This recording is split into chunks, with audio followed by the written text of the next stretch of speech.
اس کے لیے زیادہ ضرورت ہوگی، آپ مطالعہ کے ساتھ اسباق پڑھائیں اور پھر آپ کی علمی سطح بڑھے گی، علمی سطح بڑھے گی۔ ہمارے حضرت مولانا سلیم اللہ خان رحمۃ اللہ ایک دم ہمارے یہاں تشریف لائے ہوئے تھے، تو فرمانے لگے کہ مجھے 60 سال ہو گئے بخاری شریف پڑھاتے ہوئے، لیکن اب بھی میں مطالعہ کرتا ہوں۔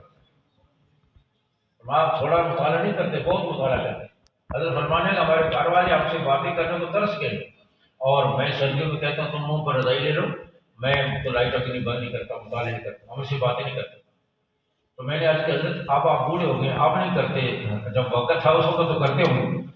حضرت فرمایا نہیں، ہم اس وقت بھی نہیں کرتے تھے، اس وقت بھی ہم مطالعہ کرتے تھے۔ اب ہماری بیٹیاں اپنے گھروں والی ہیں، جس سے وہ آئی ہوتی ہیں، پھر اس سے ہم مطالعہ نہیں کرتے، ان سے باتیں کرتے ہیں، لیکن ویسے مطالعہ کرتے ہیں۔ اس لیے اپنی علمی سطح کو بڑھائیں، علمی سے، اور یہ آپ کا جوانی کا وقت ہے۔